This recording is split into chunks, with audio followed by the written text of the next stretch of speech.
Welcome back to the Wind-Shaped Marriage Podcast. Last season, you guys loved when we had Dr. Gary Chapman on to discuss the 5 love languages. So we thought we would bring him back for season 3, this time to discuss the 5 apology languages. Did you know that you and your spouse might have a different apology language? If this sounds completely foreign to you, no worries. We're going to unpack it today in this episode with Dr. Chapman. Let's dig in.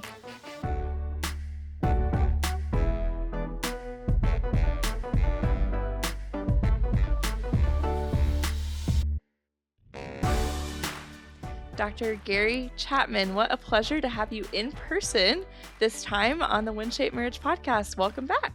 Well, thank you. I'm glad to be with you again. Yeah. It was a blast having you last time. I know that conversation was received really well, and it was virtual though, and so I'm so glad that we could get you in person to have a conversation today. So thank you for being here. Thank you. Looking forward to it. Yeah. So we are going to talk today. Last time we did 5 love languages, which you are arguably most well known for. Today we're going to talk 5 apology languages. So a little bit different, and I'm really excited to get into that conversation. But before we dive more deeply into the 5 apology languages, I'm curious what you kind of spoke on this last time, but just for a refresher for our audience, tell us how the 5 love languages inspired some of these other endeavors that they kind of branched off into. Well, the original book, The 5 Love Languages, I wrote for married couples, which grew out of my counseling, in which I realized that what makes one person feel loved does not make another person feel loved. And so from that, then I had people a few years down the road when the book really went all over the world, coming to me and saying, Dr. Chapman, I've been using this in blended families. And so what about us writing a book on how the love languages work with blended families? So I teamed up with Ron Deal, who's been working in that field for 25 years, and wrote how the love languages works in blended families. And then other people in different areas, like how does it work, with special needs children? How does it work with adopted children? And how does it work with military couples when they're half a world away? And all of those books, and how does it work in the workplace? And ended up with Dr. Paul White writing the 5 languages of appreciation in the workplace. Okay. And I don't know, there must be a dozen spinoffs. Yeah, there's a lot, quite a few. But all of them I wrote with people who had been using it in that particular area. Okay. And really saw the value of it. So I've just been grateful that people have used it in so many different contexts. And those books are helping a lot of people who are in those situations. So, I'm very excited about it. Yeah, it's really cool to see how an idea that was just birthed that you had no idea what would come from that, how it has kind of rippled again into these other avenues, as you said, which is really neat. The 5 apology love languages, or not love, I keep saying apology love languages. I'm messing that up. The 5 apology languages, is that correct? Is that how you would refer to them? Yes. Okay. How did those spur, where did those come from? Where did that? Well, I had a counselor friend in our city who came to me and she said, Gary, I've been using the 5 love languages for years in my counseling, but I believe people have a different apology language. I said, what do you mean by that? She said, I think that what one person considers to be a sincere apology is not what another person considers to be a sincere apology. And as soon as she said it, I resonated because they've been in my office for years arguing over whether or not one of them apologized. The wife would say, I would forgive him if he would just apologize. And he would say, I did apologize. I told you I was sorry. And she said, that's not an apology. So I knew she'd hit on something, and I said, well, what are you going to do with this idea? She said, well, I think that I'd like to ask you to join me, and let's write a book together. I said, well, if we're going to write a book, we have to do some research. Right. And so we asked thousands of people all over the country 2 questions. Okay. Question number 1, when you apologize, what do you typically say or do? Question number 2, when someone's apologizing to you, what do you want to hear them say or do? And their answers fell into 5 categories. Okay. I promise you, we were not looking for 5, though I like 5. Yes, yes, yes. And we later called them the 5 apology languages and wrote the book Okay. on that topic. Yeah. And how long ago did you write that book? Do you I can't remember when it came Okay. out, to be honest Yeah, with you. yeah, I'd have to yeah. look at the book. Yeah, it's been a while But then. it's been a few years now. Okay, Yeah. okay. So before we dive deep into what those are, I'm curious just generally, why apologize? Why apologize in general? I think it's an essential to long-term healthy relationships for one reason. None of us are perfect. Now, a pastor did once ask the group, does anyone here know of a perfect husband? And a man shot his hand right up and said, my wife's first husband. My observation is if there are any perfect husbands, they are deceased. And most of them got perfect after they died. There are no perfect husbands. There are no perfect wives. There are no perfect parents. All of us from time to time do or say things or fail to do or say things that hurt the other person. And so an essential to having long-term healthy marriages or any relationship is we have to deal with our failures. And that means apologizing and then the other person choosing to forgive us. So that's what this book is about, is how to apologize effectively and what it means to forgive. Okay.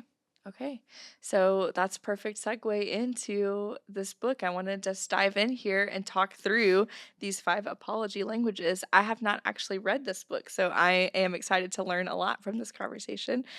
So we will start with your first one, which is expressing regret. Often with the words, I'm sorry. But please don't ever use those 2 words alone. Okay. Tell them what you're sorry for. Okay. I'm sorry that I lost my temper and yelled at you. If you simply say to someone, I'm sorry, they may well be thinking, you certainly are. Is there anything else you'd like to say? You think you're apologizing, they think you're giving a character report. Tell them what you're sorry for and don't ever use the word but. I'm sorry that I lost my temper and yelled at you, but if you had not, then I would not. You're no longer apologizing. You're blaming them for your poor behavior. Okay. You know, the prodigal son's a good example of that in the Bible. When he'd wasted all of his inheritance and ended up in the hog pen, he came home and said to his dad, I'm not worthy to be called your son. If you could just give me a job on the farm, Dad. You can hear the regret in his voice. Regret is expressing, I feel badly about what I've done. I wish I had not done that. So that's one apology language, is expressing regret. Expressing regret. Okay. I am sorry, followed by what you're sorry for. That's right. Okay. Accepting responsibility. I was wrong. Should not have done that. No excuse for that. I take full responsibility. I was wrong. Some people have trouble admitting they're wrong. And I've had men say to me, well, how can I say I was wrong if I don't think I was wrong? I said, listen, don't get bent out of shape over whether or not what you did was morally wrong. If it hurt your spouse or the other person, then accept responsibility for it. You know, for example, I came home one day, I'd been gone a couple of days speaking, and they had delivered to our house a chair that my wife had reupholstered. Okay. And I was sitting in that chair, and she walked in and said, honey, how do you like the new cover? And without thinking, I said, well, honey, I like it, but to be honest, I like the old cover better. She broke into tears. She said, I can't believe you don't like it. I spent 2 months trying to find the right material, and now you don't like it. And I say, listen, what I said was not a sin. It was just stupid, okay? So accept responsibility. And incidentally, I believe this is the first step in teaching a child to apologize. Okay. A 3-year-old, a 4-year-old breaks a cookie and says, it broke. It broke. And the parent says, honey, let's say that a different way. I broke the cookie. Not a sin to break a cookie. Right. You know, my son and I were in the kitchen together. He was probably 6 years old. He accidentally knocked a glass off the table, hit the floor, and broke. And when I heard it, I turned and looked at him.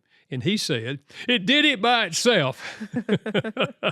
And I said, "Let's say that a different way, Derek. I accidentally knocked the glass off the table." And he said, "I accidentally knocked the glass off the table." It's not a sin. It's still accepting responsibility. It's just then. accepting responsibility. Yeah. And for some people, they're waiting for you to accept responsibility. Okay. How would that be different than the first one of just expressing regret, but you said to follow it with, "I am sorry for." So are those two, do they kind of blend together, would you say? I think Or somewhat, but okay. this one is more clearly you're taking responsibility for Okay. what you did, and Okay. you're owning up to it yourself. Yeah. Okay, gotcha. Okay, the third one here is making restitution. Offering to make restitution. What can I do to make this right? Very interesting. Before we published the book, I sent the manuscript to a counselor friend of mine in California. Okay. I said, "Would you read this and give us feedback?" He got back with me. He said, "Gary, this thing's helping me and my wife." He said, "We decided to read it together." And I knew that when I read that first one, "I'm sorry," that's what I've always said to my wife. If I do something that offends her, I tell her I'm sorry. And it's always seemed like she couldn't let it go. We got to this one, and my wife said, "This is what I've been waiting for 15 years. You have never, ever offered to make things right." He said, "Gary, it never crossed my mind." He said, "Now I do. I still tell her I'm sorry, Right. but I say, 'Honey, what can I do to make it right?'" And he said, "She always has an idea. And when I do it, she can let it go." See, in her mind, his apology was not sincere. Yes, he was saying, "I'm sorry," but to her, that didn't register as being sincere.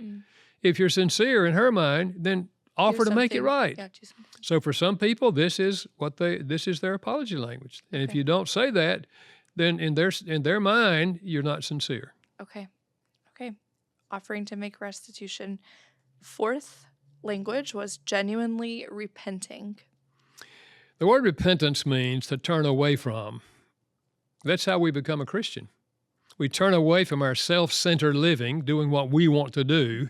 We turn away from that, and we run to the cross, and we accept what God did for us on the cross.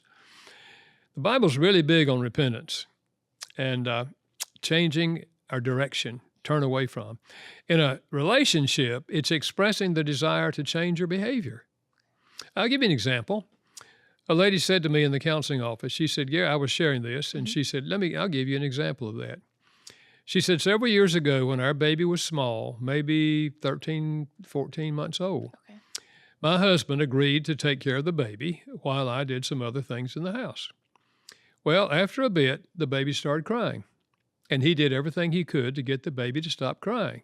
Gave the baby a pacifier, told the baby to stop crying, whatever. Then he lost his temper, picked up our baby and started shaking our baby, saying, 'Stop crying.' She said, I could not believe my eyes and my ears when I saw it happening. She said, I went in there and grabbed our baby and ran to the bedroom just sobbing. And she said, 15 minutes later, he knocked on the door and asked me if he could come in. And he walked in and started crying. And he said, honey, I can't believe I did that. You know I love our baby. I can't believe I did that.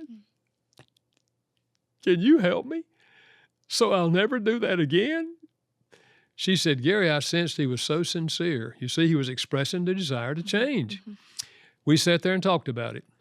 We came up with a simple plan that if he ever felt himself about to lose his temper with one of our children, he would say to me, honey, I'm hot. I got to take a walk. And I knew what that meant. Mm-hmm. So he'd take his walk and I'd take over. He'd come back in a while. He didn't walk all night. He'd come back. Right.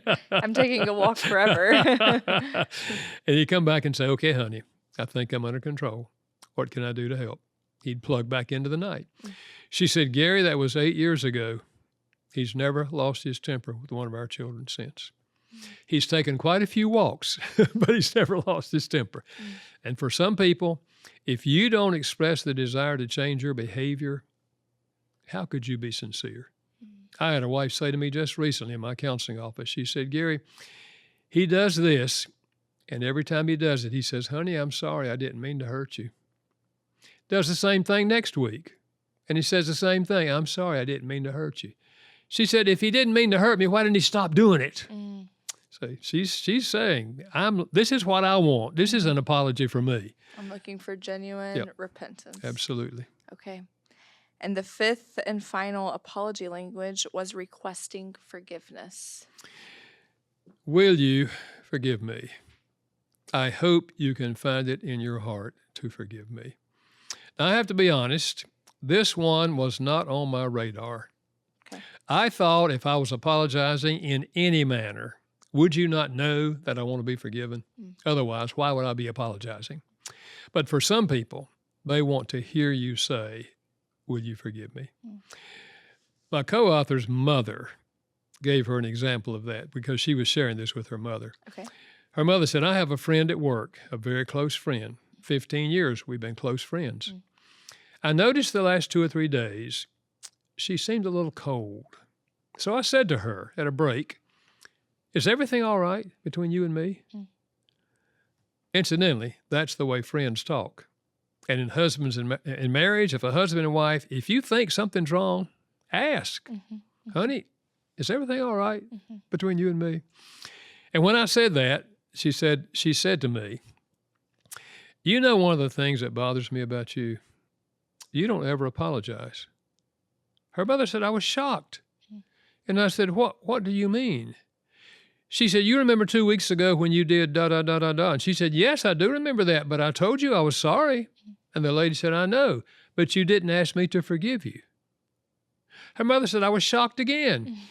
And I said, well, then let me ask you to forgive me. I value our relationship. So will you please forgive me? And the lady said, sure. It's not that she did not want to forgive her. It was in her mind, her mother had not apologized. So I say to married couples, my guess is that the two of you have never talked about what each of you considers to be a sincere apology. Yeah. And I'm challenging you to talk about it. Yeah. And you're likely to find out that what you consider to be a sincere apology is not what your spouse considers to be a sincere apology. So if you want to communicate sincerity, you have to learn to express it in the language of the other person. Right. Very similar to the love languages. Right.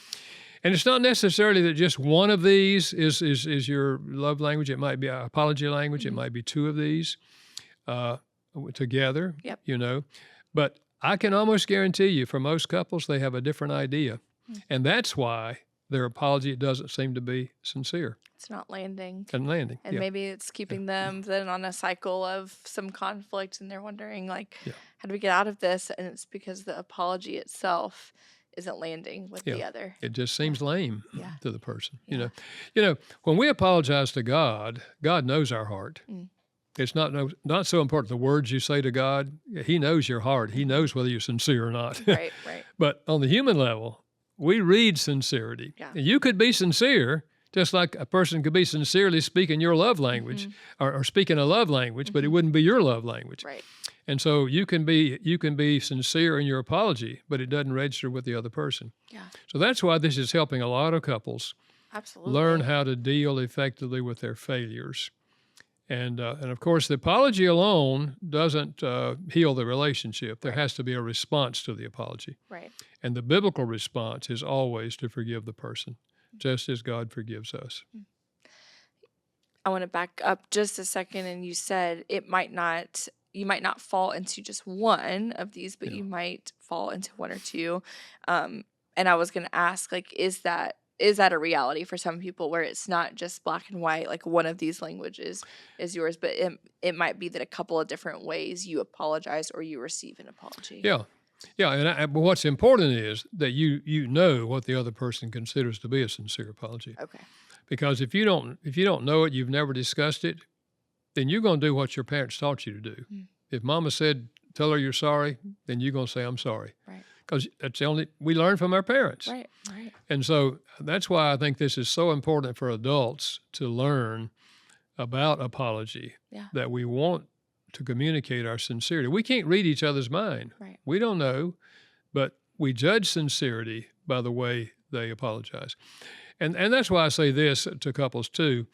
if you discuss this, uh, and maybe the spouse doesn't use your apology Mhm. language in apologizing, you can remind them, Mm. honey, that's not my language. Could you say that a different way? Let's just help each other Yeah, yeah, learn how to apologize. yeah, absolutely. It's gonna Yeah, take some practice, that's right. especially if you're That's working absolutely a new right. muscle. Yeah. So, I'm curious with children. So, say this is a brand new concept. This is a foreign concept to those listening, and they're like, "I had never thought about this either." And maybe some light bulbs are going off. If you've got children, do you suggest that you kind of teach them these different apology languages so that they might be more versed in some different ways to apologize? Or I suggest, just as you teach a child all 5 love languages, teach them all 5 apology Mm. languages.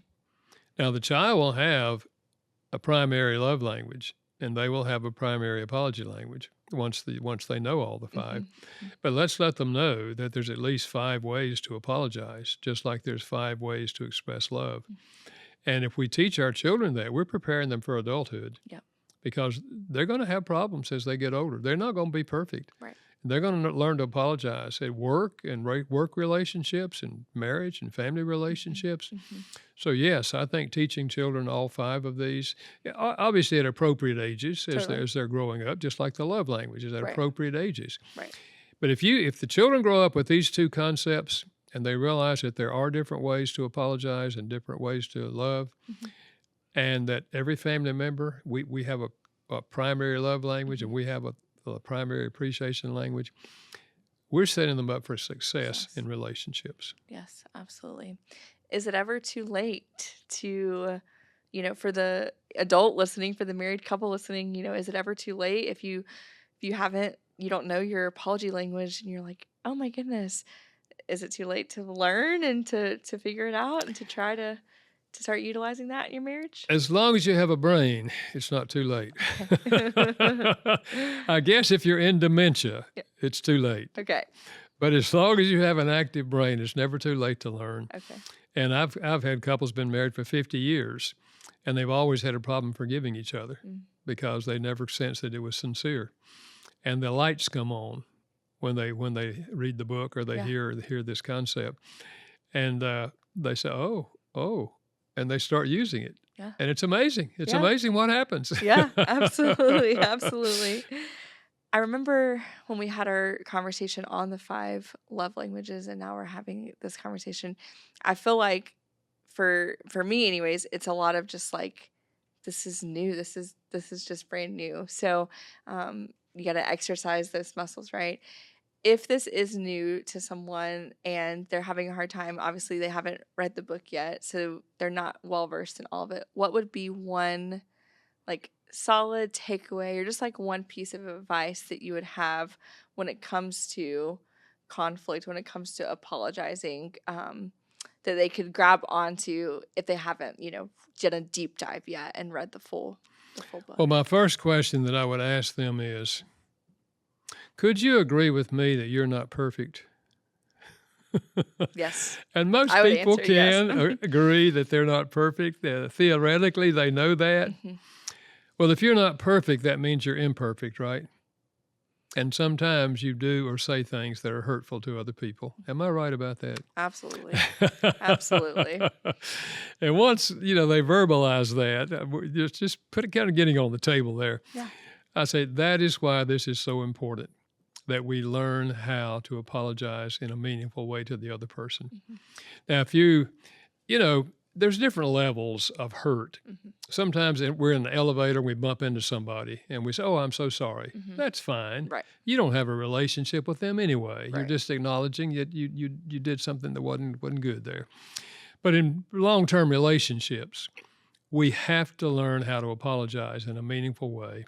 And then we have to choose to forgive because forgiveness is a choice, not a feeling. Mm.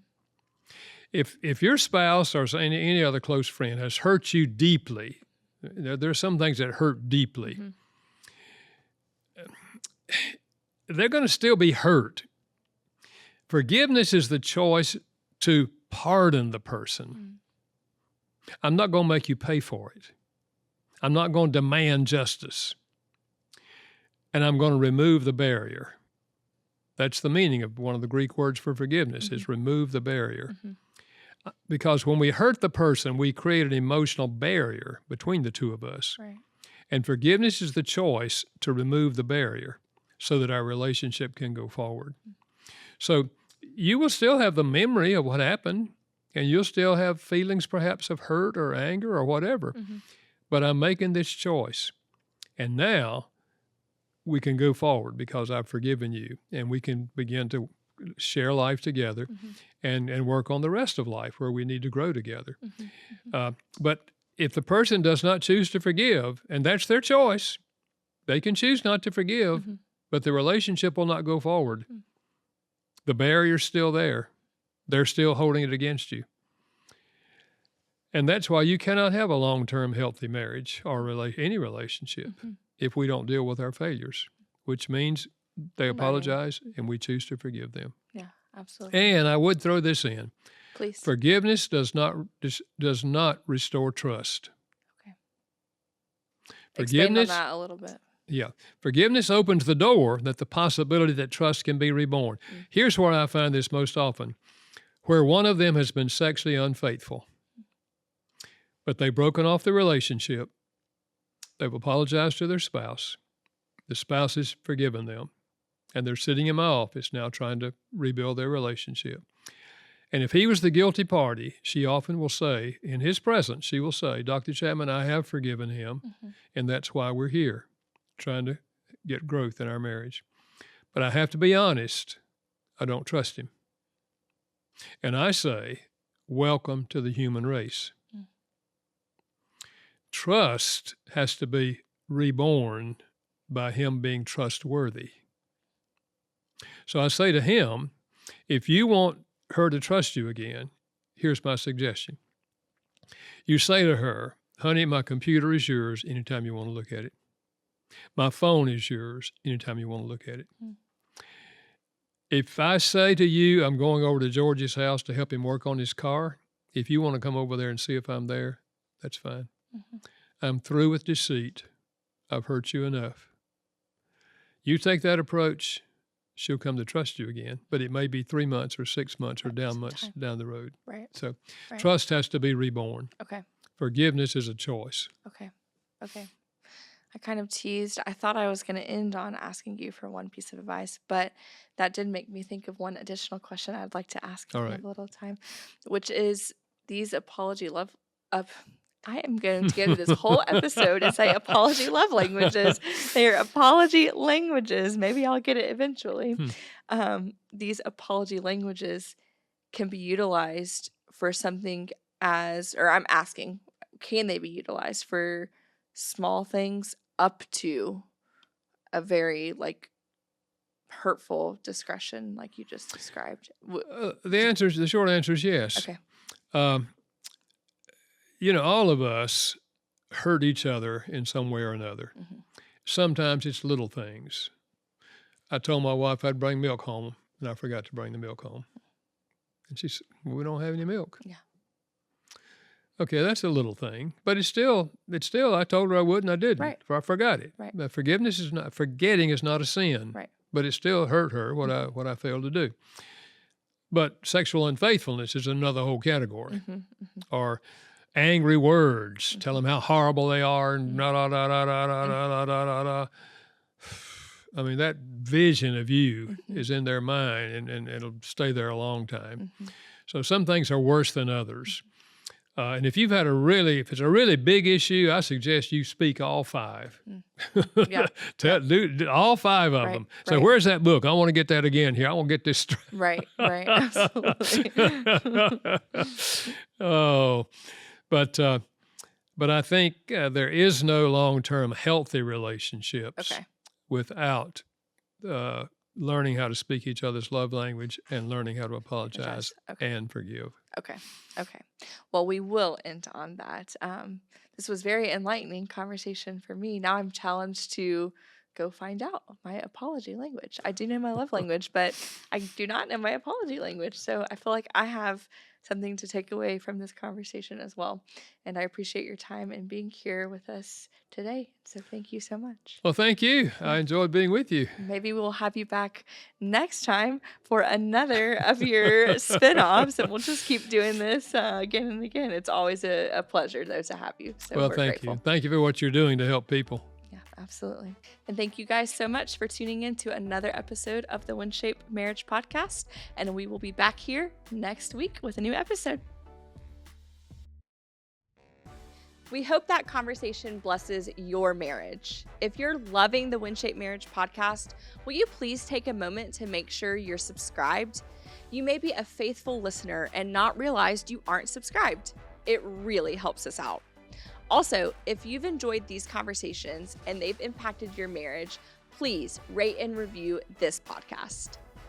One listener said, "Thanks so much for pouring into couples with godly wisdom and practical equipping.